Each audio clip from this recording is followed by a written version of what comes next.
All right, let me just double check. Welcome everybody to the Monday night live stream. Today we're going to be talking about the Elven gods, the World Tree, and Emerald City, and how all of these things are interrelated. If you've been following my channel, you know that I started off talking about the reptilians a couple of years ago, and I read all of David Icke's books, and I was very much into that whole thing.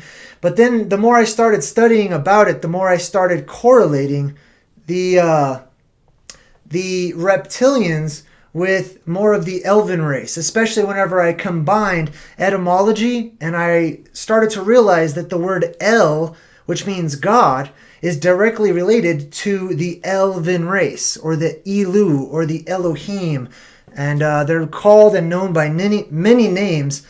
Tonight we're going to be discussing them, as well as, and more importantly, what is the symbolism of this green magic that you see over here. I'm going to be playing this video in a loop. It's got plenty of examples of the green, especially the emerald green color that's associated with these El, or the elves, or the Elohim, or the Elu, or the gods. Hopefully everybody can hear me. I'm not going to do too many mic checks. If anything's wrong, hopefully you'll let me know. I'm trying some new things. Thank you to ODD for making this layout. As you see here, this wonderful everything that you're looking at. Like I said, I'll be trying to, make the channel look a little more pleasing to the eyes, as well as providing interesting and thought-provoking words for you to listen to. So without any further ado, let's go ahead and talk about it. Yes, Level Terrestrial Planet Science says Green Lantern. I am wearing the Green Lantern shirts today. I try to wear as much green as I can. I can't. This is also green. It looks gray on the video, but anyways.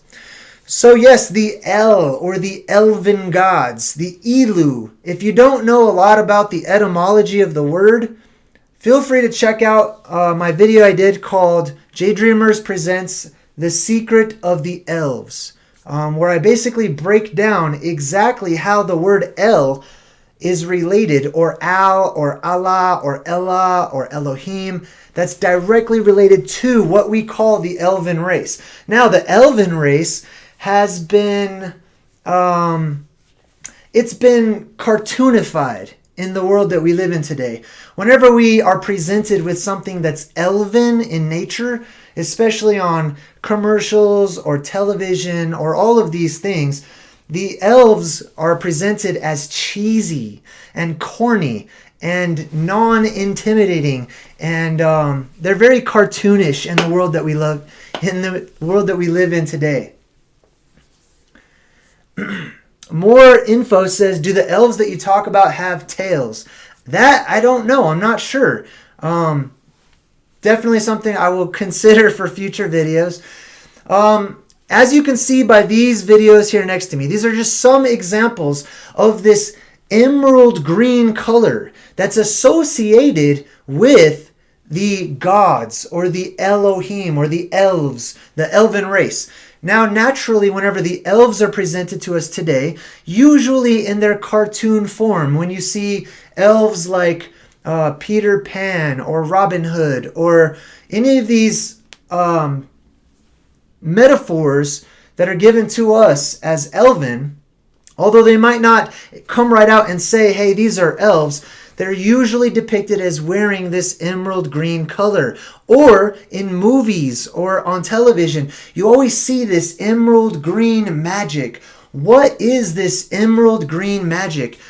Personally, I think that it's directly related to a real place called the Emerald City, or the land of the elves. Or if we're going to speak in Norse mythological terms, which, by the way, myth is simply truth presented in story form. It does not mean that it's fiction or false or lies. Myth is absolutely real, and it falls to us to put those breadcrumbs and pieces together in order to figure out what the truth behind it really is.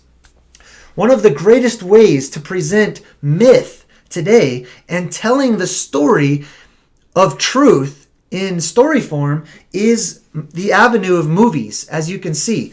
All of these movies have this emerald green magic, this emerald glow that usually follows when it comes to something ethereal or related to magic or power, but especially power of the god race, or sometimes the Titan race, but usually depicting the Elven race.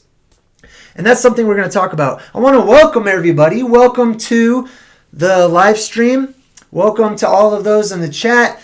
I tried to make the chat box as big as I could. I'll be working on it here. And if anybody subscribes or whatnot, you'll see a little alert down below in the space down there below me. But anyways, yes, the Elven race and the green emerald magical glow. What is this green color? I think it's not only directly related to the land of Oz, right? The land of the Azir. The Oz. The Azir are the Nordic gods. The Nordic, when we talk about the elves or the god race, if we trace it back to its Norse or Scandinavian roots, and try not to get too caught up in all of these labels, right? A lot of people have attached labels to our concepts that we have of one entity, which is all of the gods, which is all of this one race of beings that pre-existed the human race, that may have had a part in our coming about. But, so when I say Nordic or Vedic, or I talk about what I call and what's known as comparative mythology, when you can put all of the myths of the world record together and you can find the related pieces and put them together, we start to make a story. So the Nordic gods, or the Az, or the Azir, come from the land of the Az, the land of the Azir. It's also known by various names, but in this video I'm going to refer to it as the Emerald City. The city of this crystal form. A city that existed, a land that existed, a realm that existed, and may still exist today. That harkens back to an age where perhaps our realm was not carbon-based as we know it today, as we've been taught today. We're carbon-based creatures in a carbon-based world. The second most abundant element in our realm today is silica. And silica is one step higher on the anatomical chart, okay? So we could say that we fell from a silica state down to this carbon state that we live in today. The Elven race, or those race of beings, the immortals, they were, according to my speculation and many others, they lived in a time of a silica-based world, where not only were they silica-based, but the entire world around us had a silica structure to it. And when I say silica, if you don't know what that means, basically I'm talking about more of a crystal form, a structure that is tougher and harder and basically higher up on that chemical chart, right? On the elemental chart. So anyways, I see the green emerald glow. I see the elven race. I see that there were once gigantic trees that reached into the heavens.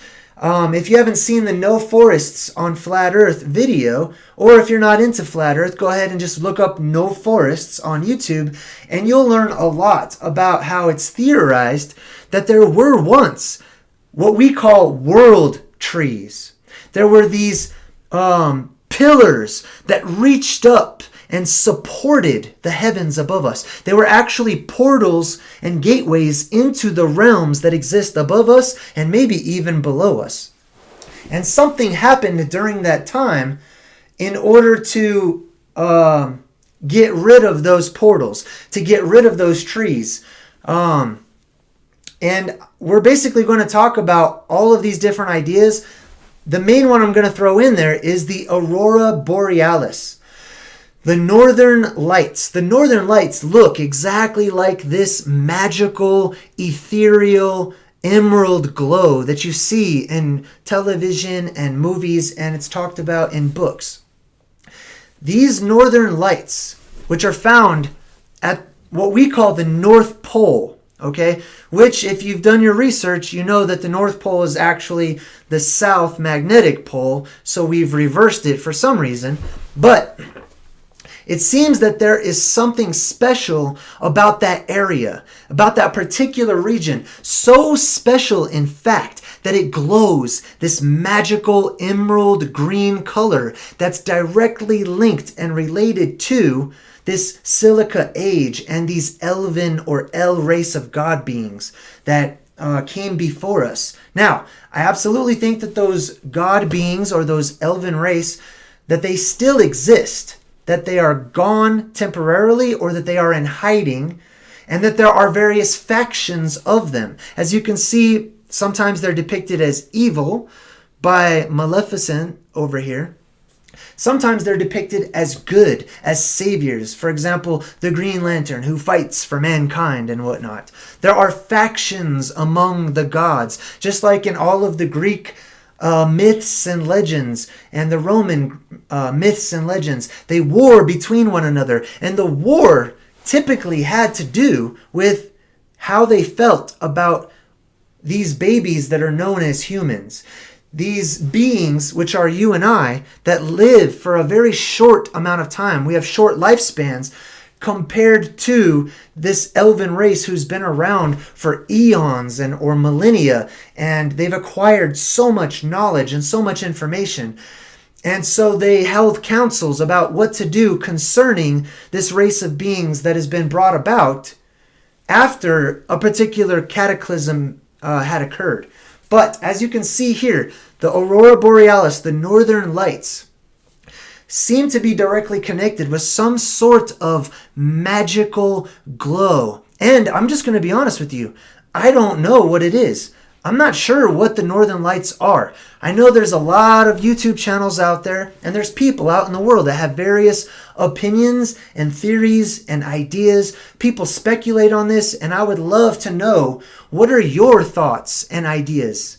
What do you think the Northern Lights are? Why is it special? Why does it hold that mystical, magical type of glow to us? Ad Mortensen just subscribed, so welcome, Ad. So, I'm absolutely open to listening to all of your comments. Please make sure to leave your comments below or go ahead and leave suggestions, your ideas in the chat. I would love to know what you guys think. There are groups of people who have figured out, myself being one of them, that there's something special about the North Pole area. And that's why we have these Northern Lights, the Aurora Borealis. Borealis actually, supposedly it translates into northern winds, okay? But they're more commonly known as the Northern Lights. They're this green emerald color. And what are they? I don't know, but I know that they're directly linked to the Oz or the Azir, the Elven race, who are from the city of the Oz, or the Emerald City. The Emerald City is made of this crystalline green emerald structure. Oh, this is a great clip from the movie right here. If you guys haven't seen this movie, this is from, I totally forgot what the name of it is. What is the name of this movie? It's my own clip, and I forgot the name of the movie. But anyways, in the movie, you have these orcs, right? The orcs are a type and a race of the elven beings that once existed, okay? They're given the pointy ears, which absolutely makes them stand out as a sect of the elven race. Or if they don't have pointy ears, they have pointy horns, like this girl over here does. Oh, World of Warcraft. Thank you. Yes. So in this movie, World of Warcraft, you have this emerald green glow that's strongly associated with a certain type of elven magic, right? Magic is Magic is real. We just call it magic when we want to label something mysterious that we don't quite understand, but we know it has power to it. Magic is just simply the manipulation of energy. Energy is all around us. Energy holds us all together. We're comprised of energy. We live in an energetic realm, in an energetic state. Everything is energy. Everything is moving. And it's actually one of the universal laws that I talk about in my universal law series. Everything is energy, or you could say everything is mind. Everything is made from the mind, because energy begins as potential in the mind, and then it manifests into kinetic energy, which is energy moving from the potential, right? From the creative, imaginative side over to the transformative side, to the action side. But anyways, in the movie, they open up this portal. These elven orc beings open up a portal, a green emerald portal, in which they can come down, or actually in the movie they come up into our world. Now, it's also worth mentioning that these orcs, they come up through a lake, a body of water. And I highly recommend checking out my video that I did. I think it's called The Waters Above. It's got a picture of like a mirror and somebody reaching up to touch it. But in that video, I talk about how there are water portals above us and below us. But I just think it's interesting because in that movie, World of Warcraft, the orc race, or the elven, or the dark elf race, really, they enter into Middle Earth realm where we live today through this emerald green type of portal. So let's go back to talking about, or somebody asked me in the chat, are you getting Mary Leeds videos? Not sure. I've never heard of them. But let's talk about the Aurora Borealis, right? Could the Aurora Borealis be some sort of energy that is there, and could it be a portal like you see here, like you see in this movie clip? I mean, imagine that's the sky above, the Aurora Borealis. And could it be outlining where one dimension meets another dimension, or where one realm meets another realm? And could the elven race or the gods one day return through that portal in the sky known as the Aurora Borealis? Maybe it's not strong right now. I don't know. So we're just gonna put clues together, we're gonna put pieces together, and we're going to come up with a better idea, especially a better idea than what's presented to us. I don't know how many people have looked up the definition of the Aurora Borealis on Google. I'm gonna go ahead and Google it for us right now so that we can read how these mysteries are presented to us in this scientific mumbo-jumbo jargon that nobody can really understand, that's absolutely left to... they tell us what it is, but they don't tell us exactly what it is. And also, their explanation doesn't make any sense. And I'm just going to bring it up right now. I'm going to put, what is the Aurora Borealis? There we go. All right, so I'm going to read to you exactly what it comes up with. I've checked out, 5 or 6 of these different websites. All of them define what is the Aurora Borealis. And as soon as my computer can catch up, I will read to you what mainstream science says. How do they explain the Aurora Borealis?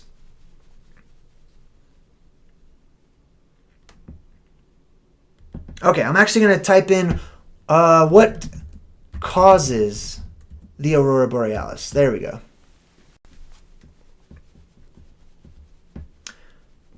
Okay, so I'm just going to read the first thing that pops up here on Google. Basically, they're all the same. All of these explanations are the same. I'm going to destroy their explanation. It doesn't make any sense whatsoever when held up to logic and reasoning and asking questions. Just like mainstream science normally does, it falls apart whenever you start to get specific, when you start to ask it questions. Mainstream science, or scientism, starts to cast out what I call web form spells, which is just spell casting, right? just like in World of Warcraft or Dungeons and Dragons, all of these things are very real. Spellcasting is real. Just speaking words is spellcasting. You can cast good spells or selfless or helpful or positive spells. You can cast bad ones that are selfish and their intention is to do harm or damage. Spellcasting is very real. We live in an energetic, magical world. And we have been tricked into thinking that we don't, that there is no magic, that there is no energy all around us, connecting us all and keeping us all together, and that we use magic or energy every day and we manipulate it every day, and it has a reverberating effect throughout all of time. Magic that has happened in the past is affecting me right now. And the things that I'm about to present and share with you and what you're doing at your house or wherever you are watching this. Magic is very real. So, let me read what causes the aurora borealis. It says, when charged particles from the sun strike atoms in Earth's atmosphere, they cause electrons in the atoms to move to a higher energy state. When the electrons drop back to a low energy state, they release a photon, light. This process creates the beautiful aurora or northern lights. All I heard was blah, blah, blah, blah, blah, blah, blah, blah, blah, blah, light. That's all I heard. Charged particles from the sun. What charged particles? What are you talking about? You're just leaving my imagination open to imagine that however I would like to, right? Charged particles from the sun strike atoms in the Earth's atmosphere. Well, wait a minute. Let's ask a question about that, right? If charged particles from the sun strike atoms in the Earth's atmosphere, the sunlight, last time I checked the heliocentric model, sunlight totally hits the Earth. Like on one whole side, as the Earth is tilting and spinning and wobbling and flying through space, the light hits the Earth all the time. We don't see the aurora borealis all around the Earth all the time because the light is hitting the charged particles from the sun are hitting the atoms in the atmosphere, right? I don't see that. So here's what they say, and they'll draw a picture of it, which is really interesting. I did a video. If you, it talks about the magnetosphere of the Earth. Here's an antique ball version of the Earth. Okay, that I keep around just for laughs. But anyways, this is how they explain it. They say that the charged particles enter in through the weakest magnetic point on the magnetosphere, right? So the weakest point on this magnetosphere is right here at the top of the magnetic pole. And down here on the bottom of the magnetic pole. Apparently, these are the weakest points on the magnet. Now, I don't know about you guys, but I always thought that the strongest parts of the magnet were the poles, the top and the bottom, right? So, I mean, logically speaking, shouldn't the top of the pole and the extreme bottom of the pole be the strongest points of magnetism, not the weakest? So, if these are the weakest, the top and the bottom are the weakest points of the magnetosphere, then the strongest points should be off here to the sides, right? But that's not really the truth, is it? The strongest points of a magnet are the poles. So this is the strongest point, and over here on what we call the equator, this is the weakest point. So we should see the aurora borealis all the way across the middle here. At least, I mean, if I'm understanding what they're saying correctly, and if I understand how a simple magnet works, that's what I should be seeing.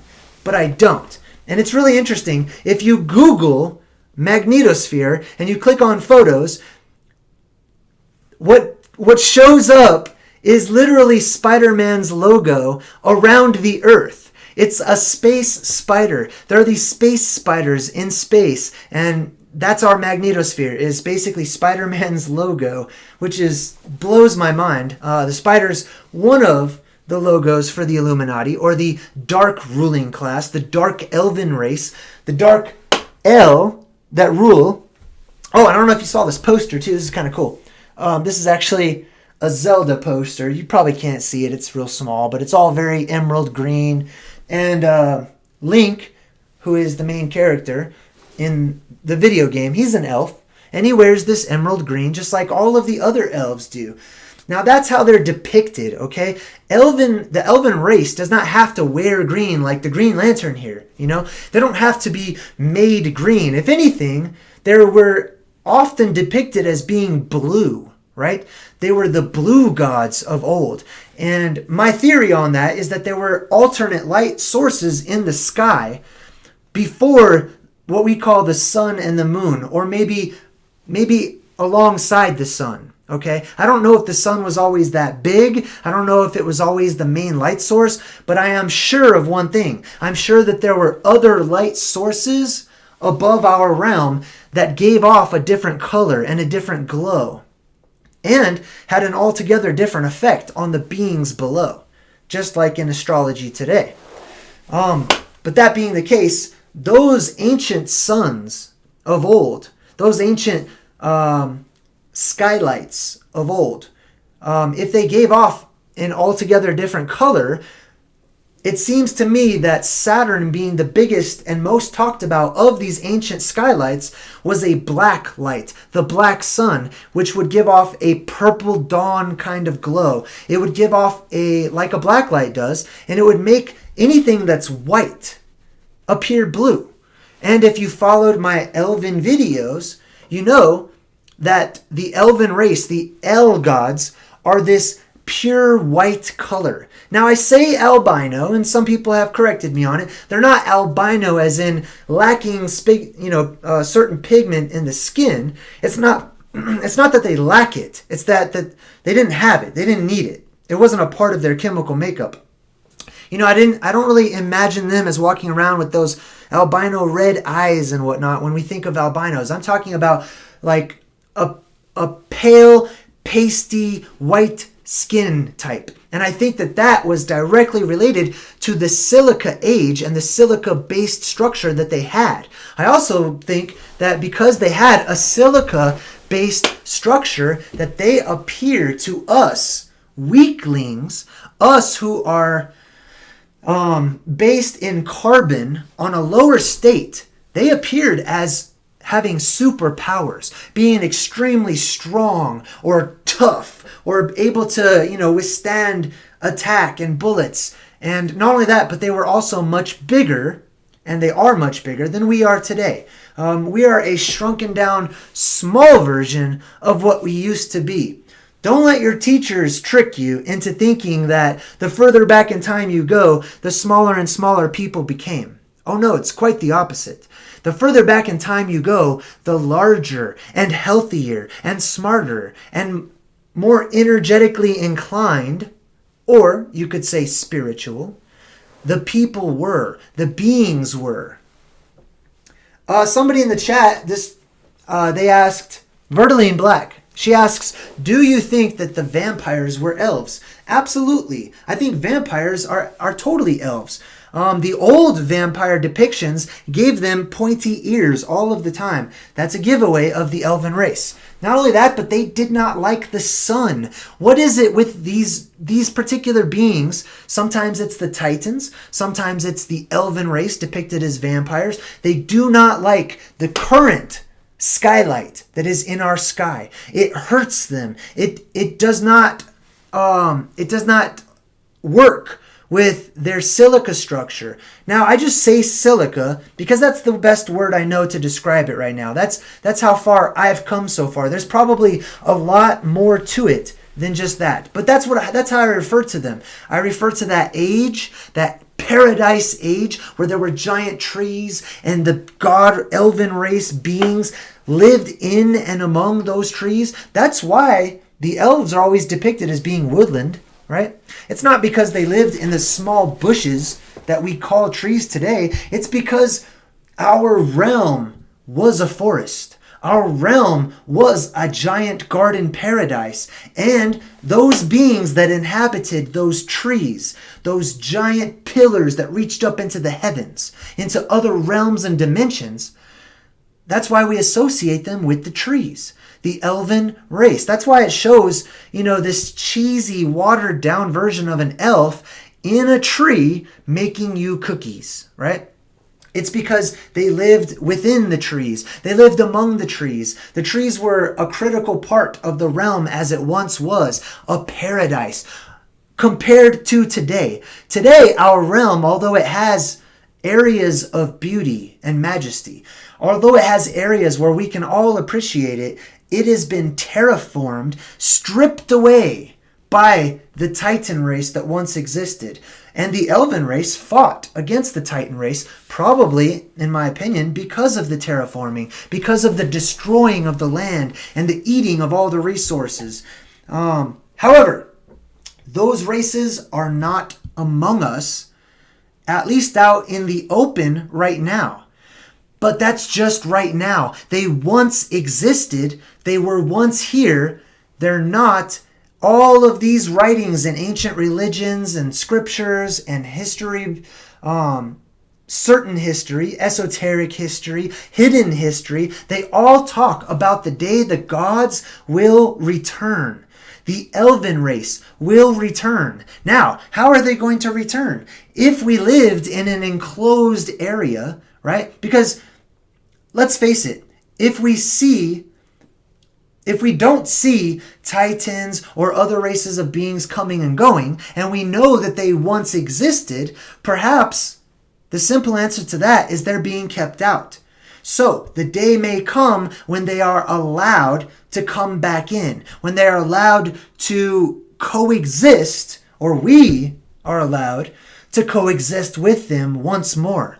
Now, in the days of old, in the ancient days, back when there were wars between wizards, dark wizards, and light wizards, there was conflict going on between the various factions. Let's not assume that whenever these gods return, that everything's going to be peaceful to begin with, okay?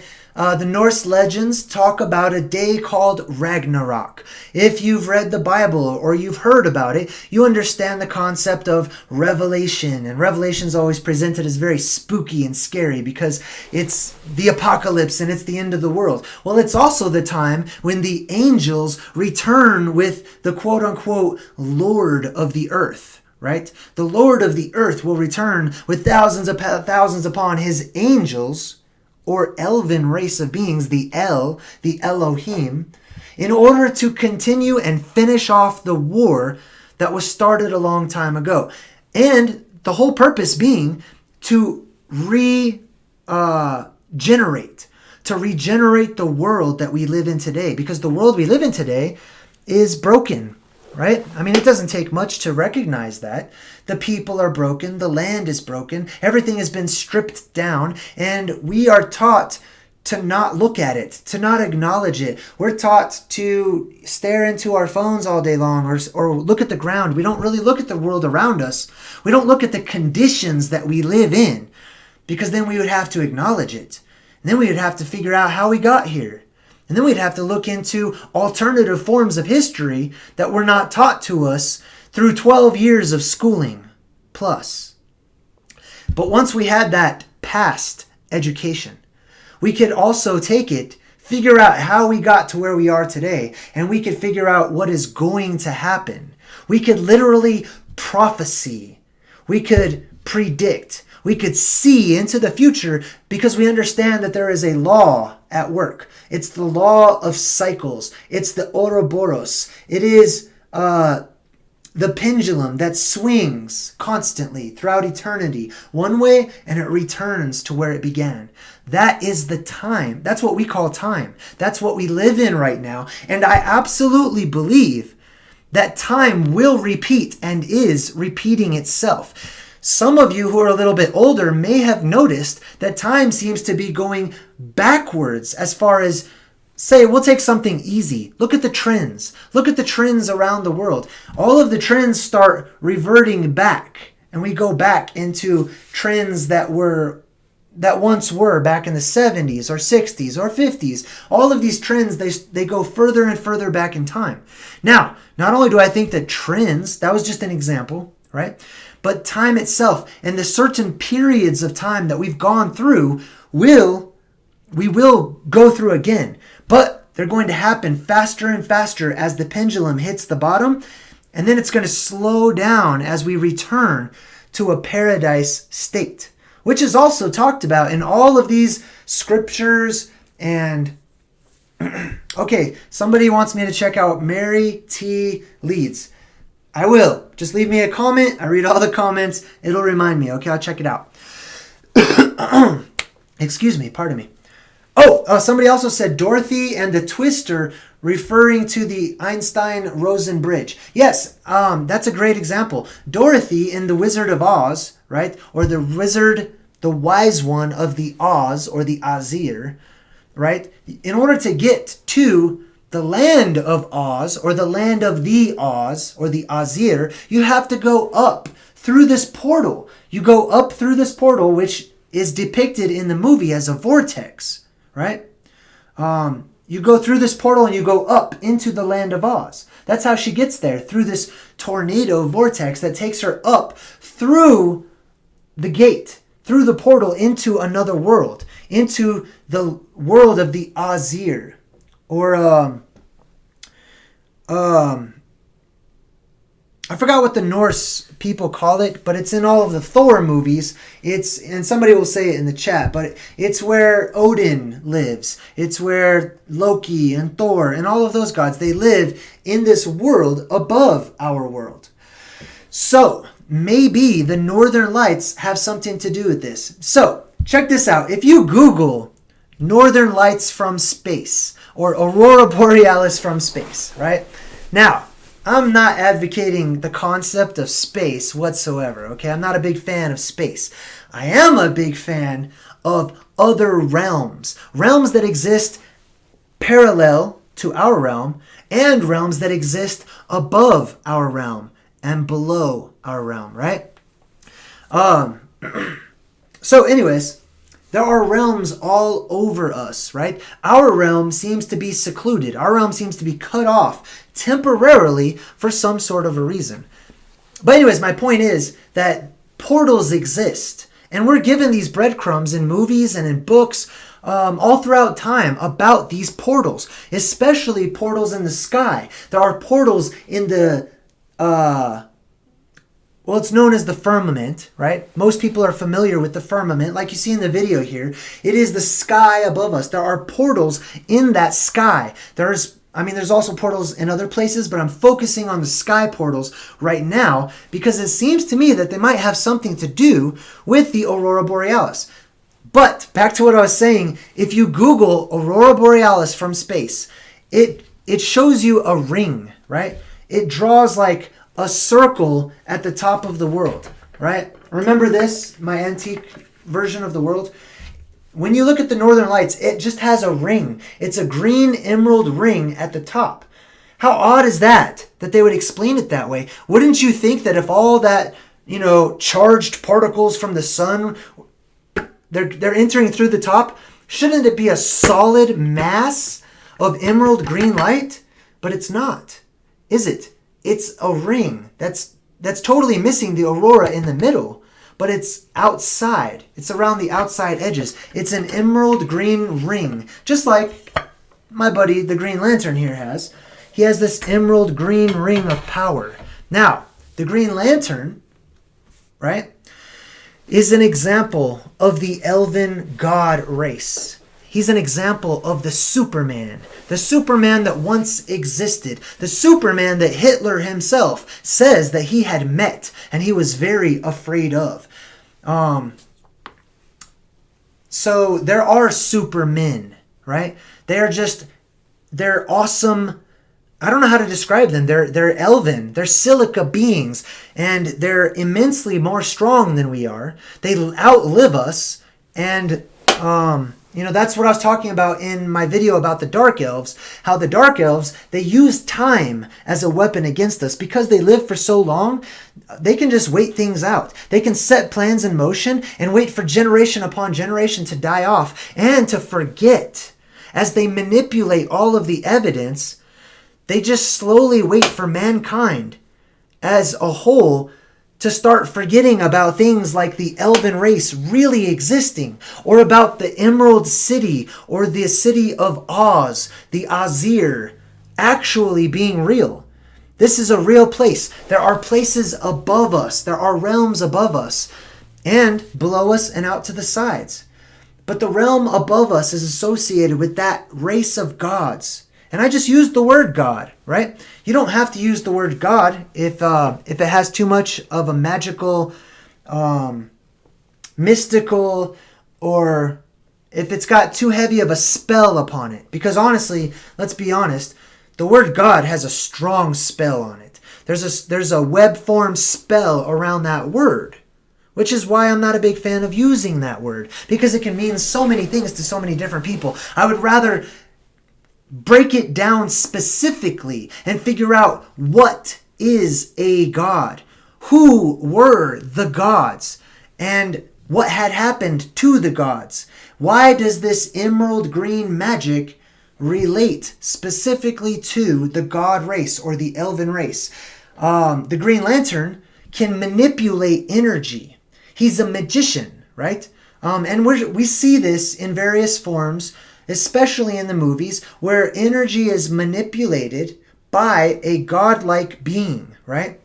Now, the question many of you might be asking is this something that we are capable of doing?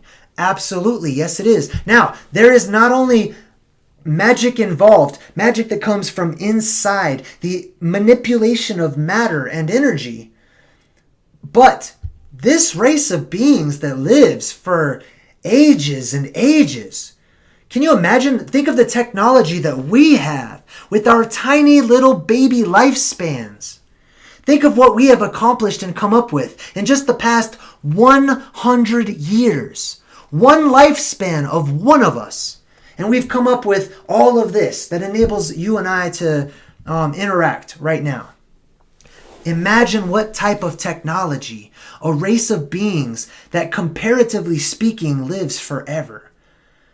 Imagine what type of technology they had, and what would it be like if they combined their understanding of universal laws and internal energetic properties and how to manipulate their own energy and their understanding that their energy is actually never ending, that it doesn't stop, that their energy is directly connected to energies around them.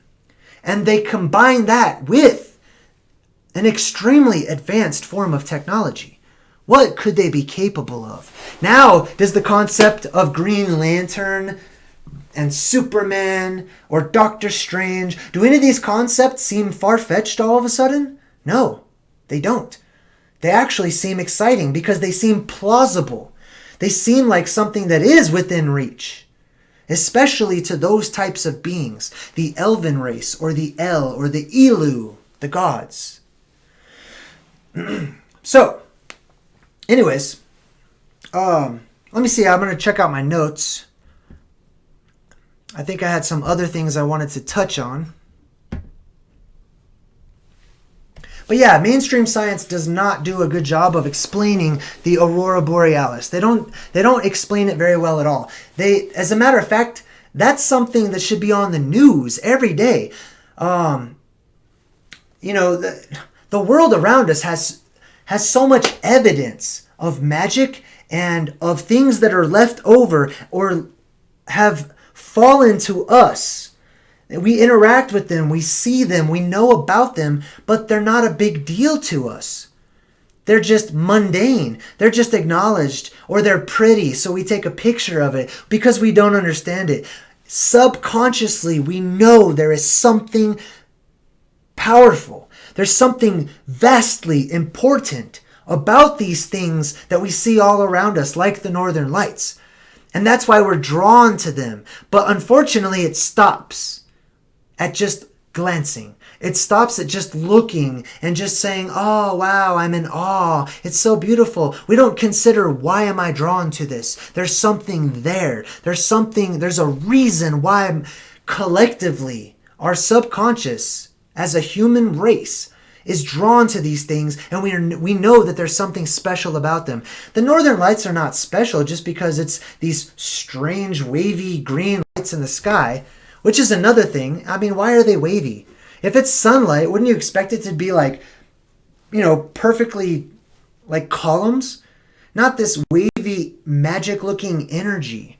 I know that the Inuit tribes, various tribes, especially all of those people who come from around the Pacific Rim area, all around the world, their ideas, for the most part, and I'm speaking generally, but their ideas are that the northern lights represent the spirits of what they call the dead. Now, I don't believe in the concept of death. I know that there is no such thing as death. There's transition because energy just constantly moves, right? They say energy cannot be created or destroyed. It is. It just is everywhere. So I know there's no such thing as death. So maybe there's some truth there. Maybe that's spirit or energy or potential energy. Maybe it has something to do with entering into this realm. If we think about the concept of reincarnation and where do beings come from? How do they enter into this realm? Maybe there are actual portals in which that energy kinetically transfers into this physical realm, into a physical form. And maybe that has something to do with it. Now, personally, I lean more towards the idea, and this is why I really want to hear your ideas and your speculation and thoughts and theories on the Northern Lights. What are they? And what is their purpose? What could they be? And especially linking together other things to give our theories a little more validity, right? But I lean more towards it being some sort of remnant of a portal, or some sort of glow or after effect of something that's up there. Maybe there's something up there at what we call the North Pole that causes this green spiritual emerald light that's directly related to what we call the gods, or what I call the Elven race. Maybe what's up there, maybe there's still a world tree. If you've never heard of the concept of a world tree, we have our trees today. Now keep in mind, we're shrunken down. We're tiny versions of the world that used to be, right? And according to the no forests theory, you can look at these mesas all around the world, and they look just like gigantic tree trunks of trees that once stretched up into the skies. Now, this is not just speculation because, it looks like a tree trunk, it must be a tree trunk. There are writings and scriptures and historical evidence from all across time and all around the world of every civilization that admits there once were a such thing as world trees. Trees that reach up from one world to another. Trees that are extensions of this world into another realm where there are other beings that exist. And the beings here lived in and among those trees, and we call them the Elven race or the God race. That's what I call them. And I'm going to keep calling them that because that makes the most sense to me. But anyways, many of those trees, if not all of them, looked and appeared to have been cut down. That's where we come into the No Forests on Flat Earth video. In that video, it shows all of the mesas of the world, and it compares them to tree stumps. It looks exactly like there were once silica trees in the Silica Age that were cut down, and perhaps it has something directly related to this Titan race that was terraforming our world. The Titans that literally warred against the Elven race or the gods, right? They battled for this realm. They battled for what would happen here. And there were gigantic, what we can only describe as being trees. That's the only good word I can think of. Pillars or trees. Those are the two words I use to describe them. These mega gigantic pillars that reached up into the skies. And the biggest one of all was right in the middle of our realm at what we call the North Pole. It reached up from the very center. It was the world tree. And it shot straight up from the middle of our realm and connected to another realm. Now, I've wondered about this for a couple of months now. I do see evidence that the mesas may have been gigantic trees that once existed, huge pillars that reached up into the sky. I can see that it seems like something absolutely cut them off, because I don't buy the whole, little droplets of rain and wind over time made some of the hills flat on top, and some of the hills it didn't. It just didn't touch those ones. It doesn't make sense to me. It sounds ridiculous, because it is ridiculous, right? I mean, that's just the simple reasoning behind it. But what if one tree was untouched? What if there's still a world tree at the top, in the center? I shouldn't say the top, but in the middle of our realm, at what we call the North Pole. My first question that I asked myself is, well, shouldn't I be able to see it from here? If it reaches up miles and miles and miles, shouldn't I be able to see that? And then I started performing, thought experiments on my own.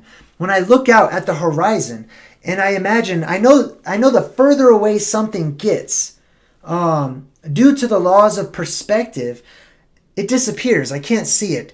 No matter how big it is, it ends up disappearing the further away it gets, right? That's just one of the laws of perspective. So is it possible that that whole area in what we call the North Pole, right? This whole area that's basically been blurred out on Google Maps, this whole area that's been hidden from us, that on ancient maps had land in the middle with 4 rivers splitting off from it, and according to legend, has a gigantic rock, a giant black rock, which some people attribute the magnetic force to. I'm not sure about that. Maybe, maybe not.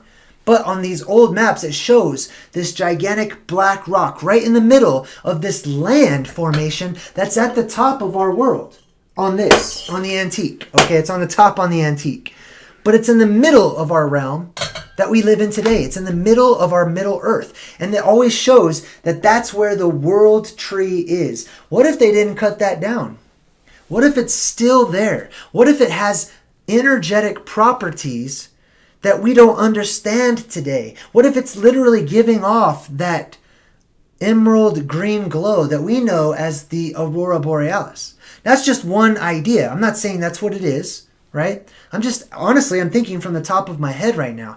It could be.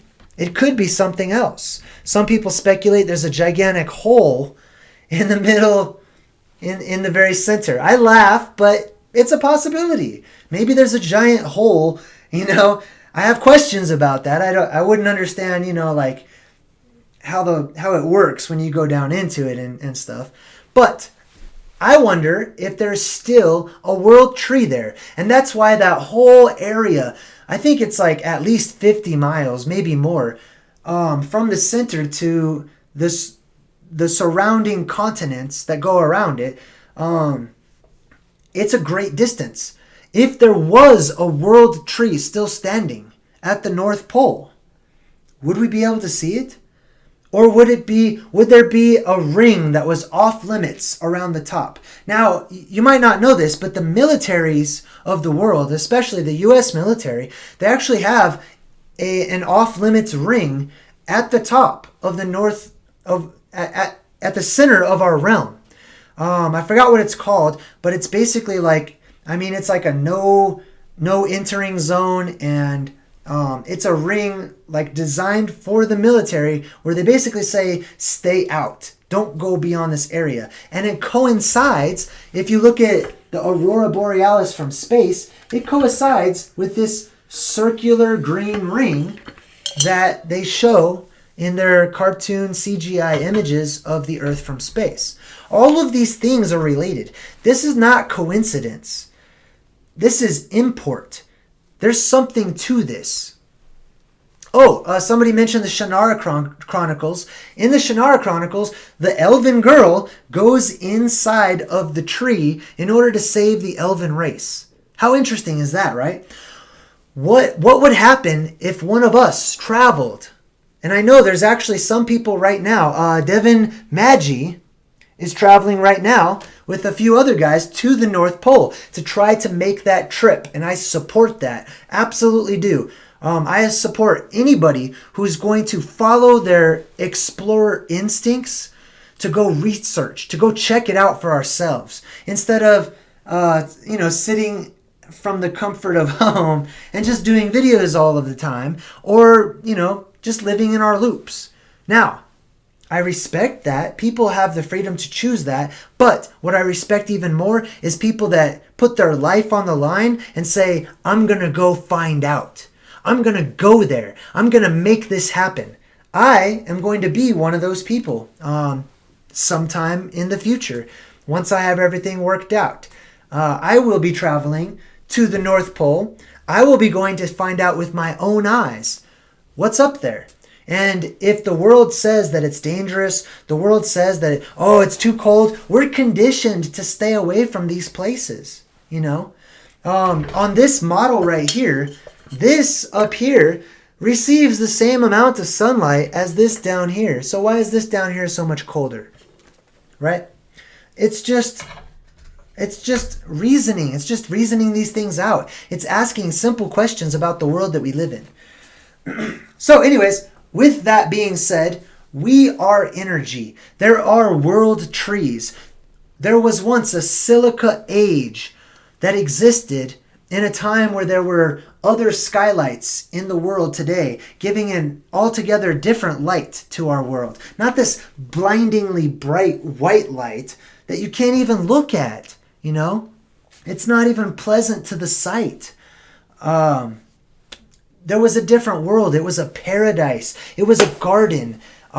Things back then lived longer. They were more structurally sound. We are carbon beings today. Don't get me wrong. I'm not dismissing us. I'm not downplaying the human race. We are envied by these races, by these older races. There's something about us that they admire. There's something about us that is worth protecting and watching over and studying and learning from.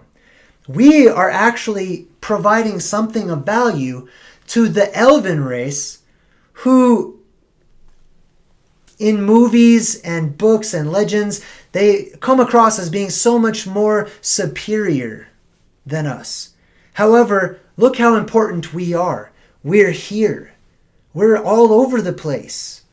If we were really, I just want to make a point that I'm not dismissing the human race. The human race is amazing. The human race is so full of so much potential, and there's something so miraculous about us, and that's why the gods fought over us. Half of the Elven race, the Dark Elves, they did not like the human race. They were not like the human race. They were jealous of the human race. They wanted to exterminate. They wanted to get rid of us because they saw something in us that provoked jealousy, that provoked envy. The other half of the Elven race, or the El, or the gods, they admired us. They wondered at us. They watched us. According to legends and myths, they put us into interesting scenarios in order to learn from us. There is something that we have to offer to even those who came before us, the giants upon whose shoulders we literally stand on. That's how important the human race is. Now, the human race is also so amazing that we, on all of the truth channels today, you can flip on any of the truth channels on YouTube or Facebook or whatever the social media platforms are, and people are very quick to talk about how we're all sheep, right? We're all just fodder. We're all cows. Now, I can see it. Believe me, I talk about it too. But there's a reason why we have been manipulated so that we don't realize our potential. Our potential, they're trying to keep our potential, which is potential energy, from becoming kinetic. We can become kinetic beings. We can take back the control of this realm. That's how important and powerful we are. And they want us to focus on slavery. They want us to focus on the wall Martians of the world. They want us to focus on being out of shape, ignorant cows that act as energetic food for the dark magicians that rule over this world.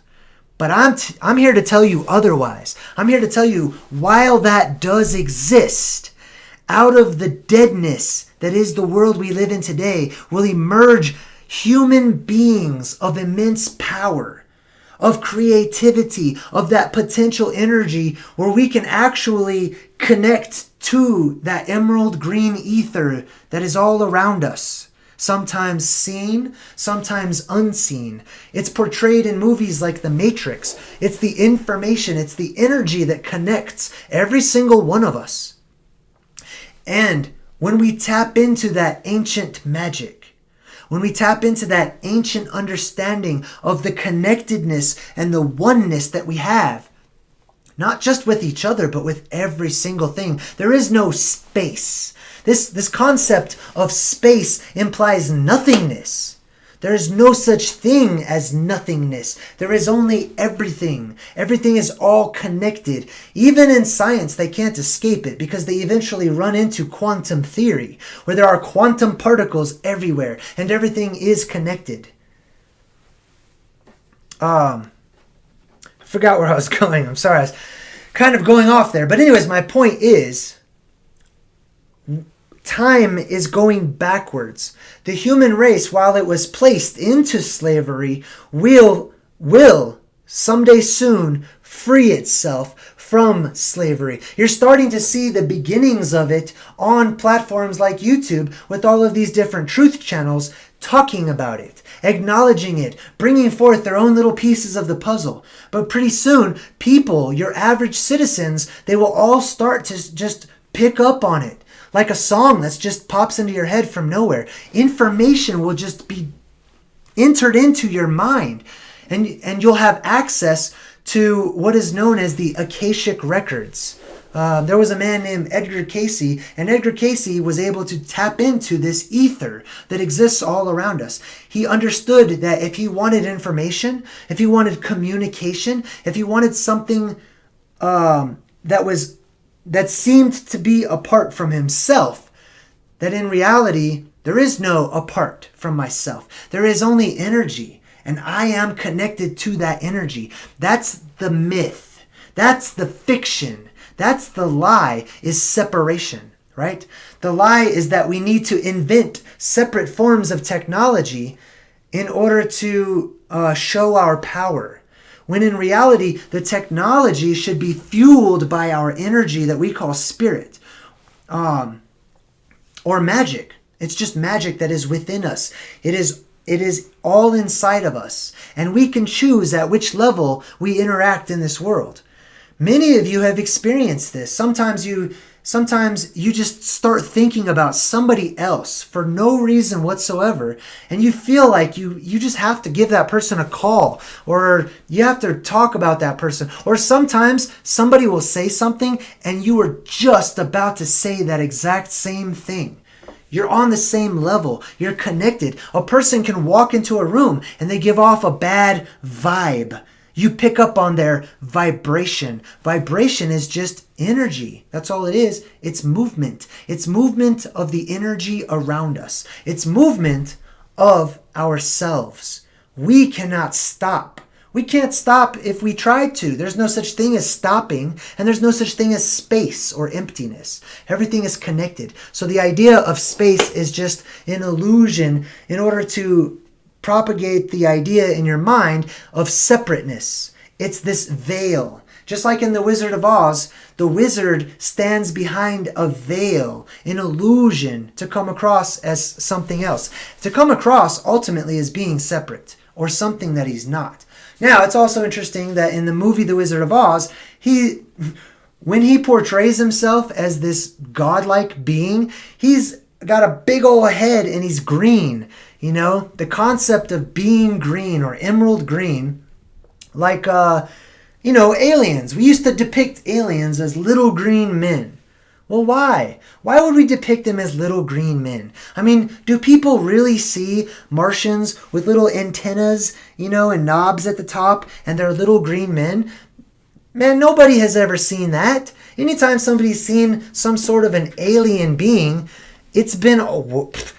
no one describes an alien as that, okay? People had a concept of that, and it's because of this concept of associating the emerald green color with the El, or the Elion, or the aliens, that are the Elven race, or the gods, that are not from here anymore, that they are absent. So when they return, they will be alien to us today, when in reality, we are the aliens to them, because we came afterwards.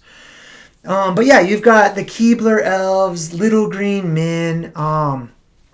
Christmas time is coming up, so they're going to start showing the movie Elf, which is garbage. Okay, they're just trying to make elves look ridiculous and not real.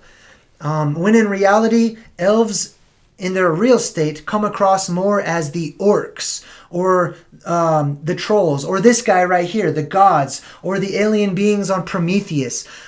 They were muscular. They were powerful. They were in shape. There are no fat gods, okay? I say that, and of course there's a fat god on the screen right now, but there were no fat gods, okay? All of the gods were in shape. They were muscular. They were toned. They were just, that's how they were biologically. They not only that, but they were just wise. They understood how to eat. They understood what to put into themselves in order to amplify their energy. They understood how to live in a way that created more powerful energy in and around themselves. But anyways, let's talk about Atlantis, and then I'm going to wrap things up. All right? Atlantis is seen as this crystalline type of city. And according to legends, it had giant crystals all over the place. For me, this is where the gods lived. If you look at the movie Superman, his fortress of solitude is made. He takes a single crystal, right? And he throws it into the snow. Isn't that interesting?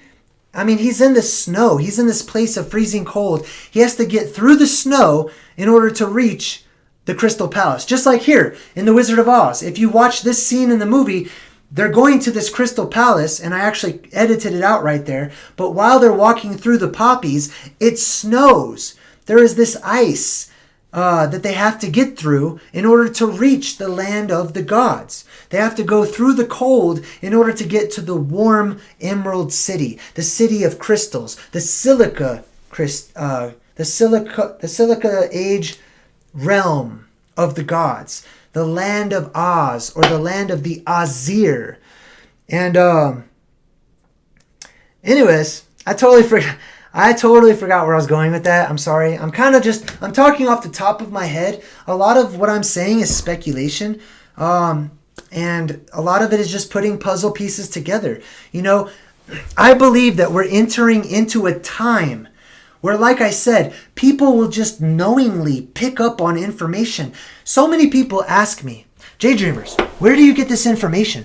JayDreamerZ, what books did you read to come across this? And I'm going to tell you right now, the things that I talk about on my channel partially come left brain from books I've read, partially come from experiences I've had, partially come from things that I've been taught.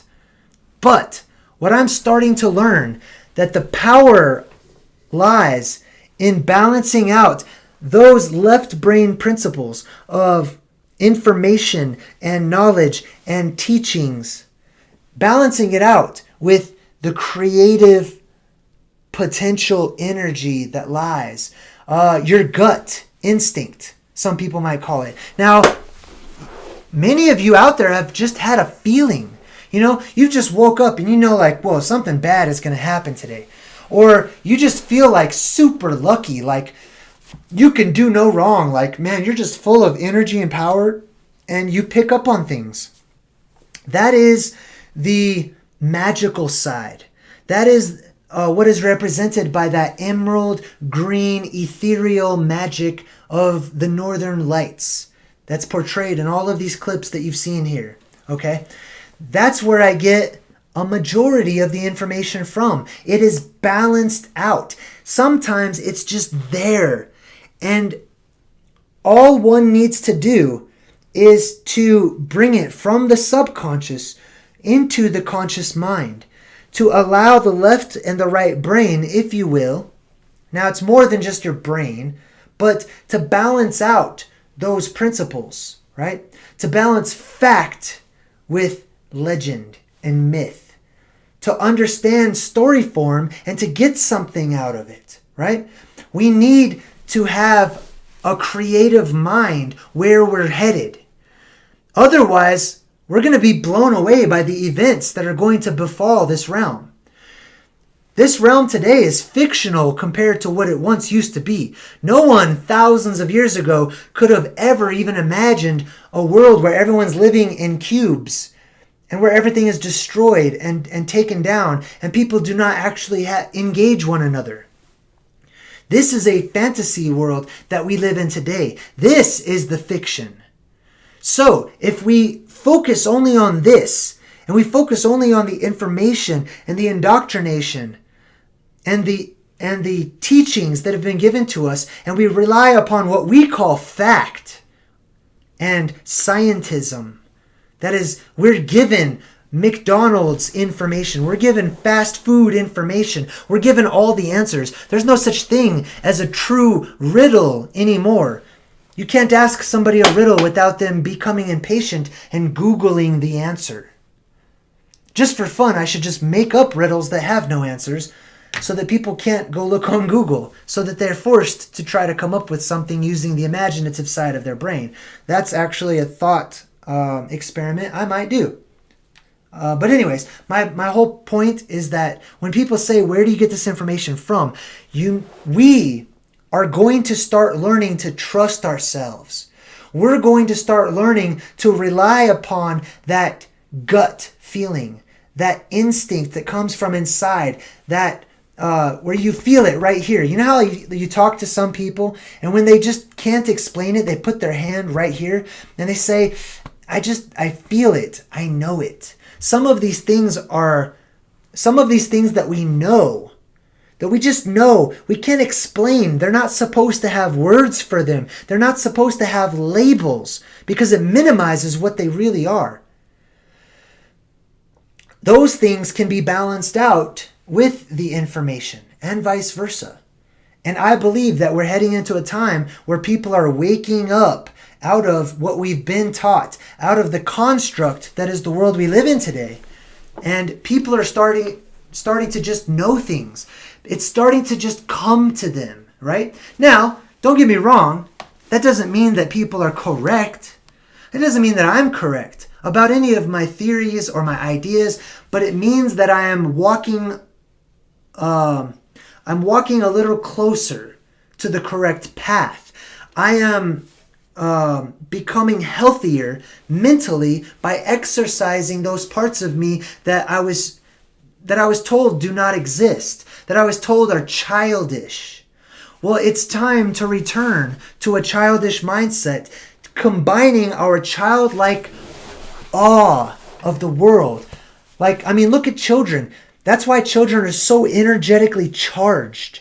Children look at the world and it's amazing. Everything is just larger than life and they appreciate it and they don't take things for granted. And they're like, wow, that's amazing. That's amazing. And they're excited and they're full of energy and children cannot be stopped. That's why they go nonstop until they have to sleep. They have to rest. But we need to return to our innocence. We need to reclaim our innocence and take back that childlike mentality. And one of the avenues that is being given to us, one of the tools, are movies, like the ones that I've put for you here on this video. They allow our right side of our brain, our creative forces, they allow it to be exercised. They allow us to trust in that. Why do you think you like sleep so much? We go into that world when we sleep. We go into that right brain. We go into our creative side and we have these amazing dreams. That side of us is just screaming to be released. And we need to work on it. And the more we work on it and trust in it, and the more we can talk about magnificent, amazing, majestic, incredible topics such as mud fossils, flat earth, green magic, Elven race of beings, titans having once existed, the world being terraformed, apocalypse, prophecy, all of these things.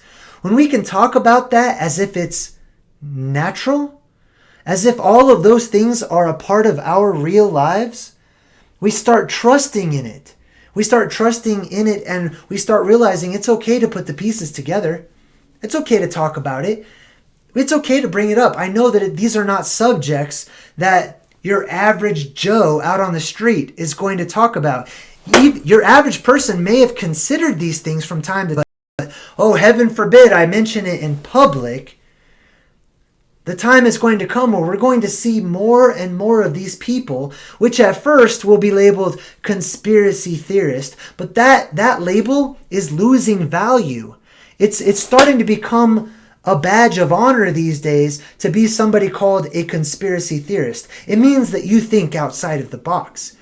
It means that you don't go with the mainstream. It means that you can think for yourself. It doesn't mean that you're right, but it means that you're open to putting the pieces together. You're a seeker of the truth. You're not a dictator of the truth, but you're one who is following that trail of breadcrumbs to see where it leads you, because you know it leads you home. It leads you back to safety. It leads you back to where we once were, through the forest, like Hansel and Gretel. Through that forest of the giant trees or pillars that reached up to the skies and held up the home of the gods, the Elven race above us, who warred against the titans, the giants that were the size of small mountains, the size of great skyscrapers, that all of our legends talk about. The reason they all talk about it is because these things are real. These things are true and you know it. And that's why you're watching. You feel this deep inside of you. This, what we call fantasy, is about to break wide open into the world that we live in. And the world as it has been constructed today is holding on and fighting for its own survival to keep this delusion alive. It doesn't want to return back to the fantastic, but it can't help it. It's the law of cycles. The pendulum will swing back the other way. We will return to Oz. We will return to a paradise-like state. We will see things that we've missed out on in the past. Personally, I think I'll see them in this lifetime. Hey, Udit Boz just subscribed. Welcome, Udit Boz. And welcome to everybody else. I'm going to jump into the chat. If anybody has any questions or comments, if you want to address me, type, at JayDreamerZ, because it actually highlights it and it makes it easier for me to pick out who's talking to me versus who's just chatting. I'm starting to lose my voice a little bit, but we're going to chat here for just a bit, and then we're going to wrap things up. Once again, I do want to give shout outs to ODD. Thank you for making my layout. He's been working with me to make, something where I can put images like this and the chat box, and I hope it actually looks good. I hope it sounds good. I hope the video is working, and we're going to continue to work on those. I am looking at getting a new computer so that I'll be able to start writing a book. And certain people are going to be receiving free copies of my book in the future. I'm planning on coming out with it hopefully by the end of next year. So I will be writing about all of these things and giving lots of references, pictures, and examples in my book that I'm going to be coming out with. Somebody said, oh man, the chat's... Hold on. I got to go back to regular chat so I can read this because that one's too big. I want to be able to answer some questions here. Oh, and I also wanted to give a shout out. Let's see. Let me just give my shout outs real quick to a few special people who've made it possible for me to get things like this amazing microphone that I'm using right now. The audio quality on my older videos, it just sucked. I'm so sorry, but it did. Hopefully the audio quality is a lot better now. So I want to thank Edward, Harmony D, and Subphotonic. I actually just did a video with Subphotonic at Garden of the Gods. Check that out. And special thanks to Darren A. Thank you so much, Darren. All right.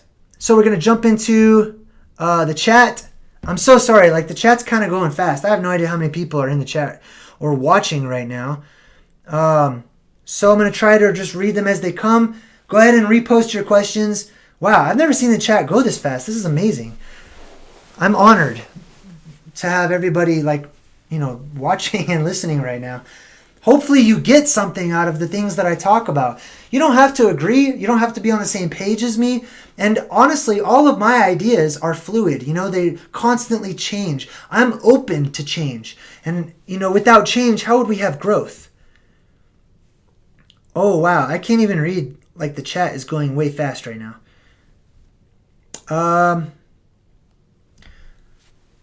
Yeah. I can't read the chat. It's going so fast. I'm so sorry. It doesn't seem like anybody has any kind of questions. Oh, there we go. There's a question. Do you think all those... I can't read it. It's too fast. Everyone is... Okay, hold up. I'm going to try to pause it. This is amazing. I'm honestly humbled. I love talking to people, and I love sharing these ideas and inspiring other people to get to know themselves and to have confidence in yourself and the world around us in order to search things out. Anyways, so Dat Brutalized says, JayDreamerZ, do you think all those great things from the past will be revealed again soon, like giant trees, giants, and titans? Yes, absolutely, very soon. As a matter of fact, I just feel it in here. I feel like I'm here at a particular point in time where I'm going to witness some pretty amazing, and honestly, to some of you out there, it's going to be scary. Some scary but fantastic and majestic things that are going to happen to this to bring us back into a new age. Totally different world is coming. And I think movies like the ones that I'm showing here and shows like the Shannara Chronicles touch on what is going to happen. What we call post-apocalyptic future. Not in a negative tone, but in a renewing kind of tone. Next question. Who Dat Guy Jay says, what do you think about artificial intelligent bots being in the comment sections? I don't know. Honestly, I don't even know a lot about that. CJ says, JayDreamerZ, I'm a new sub. I'm interested in the Purple Dawn, and I think it's called, I heard you talk about it on ODD's live stream. Yeah, check out, some of my other videos in my Ancient Oblivion section. I do talk about the Purple Dawn a lot. I'm going to be talking about it a lot more because for me, that's a reality. Other alternative light sources in the sky, especially the one called Saturn that gave off that purple glow, or the blue glow, however you want to look at it. That being said, for everything in my Ancient Oblivion playlist, if you're watching right now, if you're listening and you have ideas, if you have pictures that you want to share of things like mud fossils, giants, titans, elves, the giant world trees, any of these things, go ahead and go to the Facebook group that I've created. It's called JayDreamerZ Ancient Oblivion Archive. And I want everyone to post as many of the links, videos, and pictures as you can instead of emailing me directly with all of those, because it's hard to pick out the emails from the pictures and the links and everything. If you have some sort of evidence that supports these topics, go ahead and go to that Facebook group. It's JayDreamerZ Ancient Oblivion Archive, and feel free to join the group and to start posting pictures and all of that good stuff. I'm going to try that out. Let's see. Level Terrestrial Plane Science says, JayDreamerZ, have you looked at Hertz?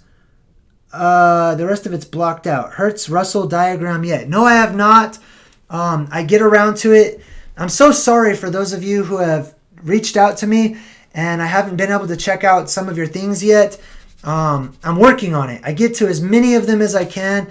I respond to as many people as I can as well.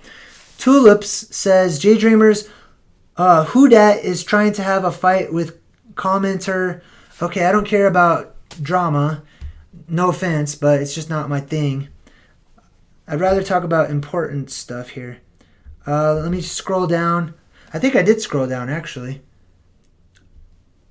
I'm not sure if that's the end of the... Oh, do you think angels and demons are real? Yeah, absolutely. It's sort of a different topic when we're talking about the energetic beings, the ethereal beings, and the actual physical beings. Right now, I'm sort of in a mode where I'm focusing more on the physical beings like the titans and the elves and the humans and whatnot. However, by all means, there are such thing as spirits and energies, and those manifest themselves in different ways. I'm just less focused on that right now. Just being honest. What are my thoughts on reptilians? Please see my video.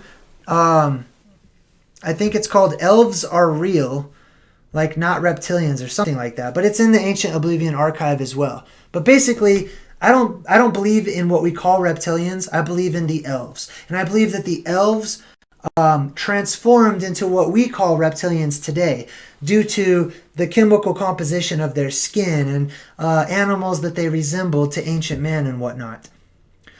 And CJ says, have you seen the shapeshift on the Zapruder film? No, the Zapruder film, that's about JFK. So no, I haven't seen any shapeshifting. All right, last question by Babylon Fallen. Says, JayDreamerZ, do you think that we could be at the top of this tree and that mesa could be like vertical branches that maybe lead to higher realms and maybe there are other branches all around us? I think that's absolutely a possibility, and that's maybe something that we should look into. They actually say that Yggdrasil, which is the Nordic world tree that Odin sacrificed himself upon, Odin being the one-eyed cyclops or round-eye titan.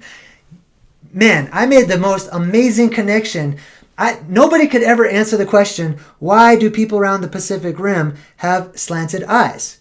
And I don't do that to make fun of people. They do. All around the Pacific Rim, their eyes are slanted. And nobody could ever answer that question. Well, when I start studying mud fossils and I start studying the ancient titans and I understand cyclops or cyclops means round eye. It doesn't mean one eye. It means round eye, right? Now, some things are actually starting to fall in line. Maybe some DNA sequences are closely related to the Titan race or the Cyclops race or the Round Eye race, and some DNA is a little closer related to what we call the Dragon race, or what some of you refer to as the Reptilian race, but ultimately what I refer to as the Elven race. Maybe that's what their eyes resembled. Do I believe in flat Earth? Yes, absolutely. I believe in a plane of existence. I believe that this realm is a plane. I think calling it a plane of existence is actually just, it sounds better to me than flat Earth, because flat Earth, sorry, I just totally hit the microphone. Flat Earth it comes with too much spell casting, thought web forms. It comes with too many other ideas that are attached to it, especially like some disk flying through space. And that doesn't fit well with me. A plane of existence sounds and feels a lot better to me. Okay, so we're going to wrap things up. Okay, one more. CJ says okay, all right, people are still talking about JFK. All right. Yeah. Anyways, thank you everybody for joining. Thank you so much for your ideas. Please leave as many comments as you can down below. If you want to email me, go ahead and shoot me an email. Please keep them short because I'm getting a lot of emails. I don't mean to be rude or anything, but please, give me a good summation of what the email's about and the subject. And please try to keep it short. I will try to get to your emails and I will try to respond. But if you're going to email me, for now, at least, please keep it short. Look for me on Skype under JayDreamerZ. You can also message me on Facebook. if I'm on, I'll talk with you and we can chat about anything that's on your mind. Also, if you have ideas and you want to share pictures or videos like these ones, feel free to post them in the group that I've created. It's called JayDreamerZ Ancient Oblivion Archive.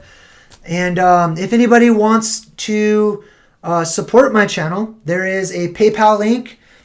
There's also the Super Chat is enabled, and there's PayPal as well. I hate to talk about that type of stuff because people get all, in their feelings when you talk about money. But ultimately, those donations and that support is what has bought and made possible actually everything that you see today. I would not be here if it weren't for some of my very close friends who got me through some tough times. But right now, I'm on my feet and I'm focusing on writing my book.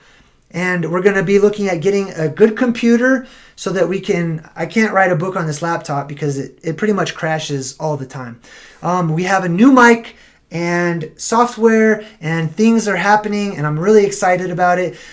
For those of you who want to show your support in other ways, feel free to please send links and pictures and videos so that I can use them in future videos, which I will. And if I can, I'll give you a shout out and let everybody know. That's why I've created this Facebook group. So please go check out the Facebook group if you're interested in it. It's called JayDreamerZ Ancient Oblivion Archive. And if you can't find it, just let me know. I'll be able to help you out. I hope you guys enjoyed everything. Welcome to the few people who subscribed during the video. It showed down below. I'm stoked. I'm so happy. I'm glad that people are watching, more and more people are listening and watching. And honestly, I'm making friends with many of you out there. My hope is that I'll be able to write this book. I'll be able to sell it and make enough money to actually start going on tour and giving lectures. I don't know what to call it. I don't like the word lecture, but like showing up and actually doing this, what I do now, but in front of groups and groups of people to try to inspire and help people to think outside of the box and to fight mainstream teachings by supplying alternatives as to hidden history and esoteric energy ideas and the literal existence that had happened before we came along and what's going to happen in the future as well. I would love to make that something I do for years to come. Anyways, that's what I'm focused on right now. Shout outs to everybody who made this happen. Thank you so much. Thank all of you for watching and for your questions. Leave your comments, talk with one another, share your ideas. Nobody on YouTube is better than anybody else. Nobody should be like, your leader or your messiah or anything like that, okay? I'm an average guy. I'm just a person, Okay, I'm not just an average guy. I'm actually amazing, but I'm just as amazing as all of you are. And that's what I want people to wake up to. I want you all to wake up to your potential and to practice it and to put it into motion. Okay, I'm totally ranting. I'm going to sign off. Thanks everybody for watching. Let me know what you thought. And if you have any ideas for future videos or if you have anything to share as well. Thanks again. And I'm really going to go. No, you hang up. No, you hang up. No, you hang up. All right, I'm going. Bye, guys.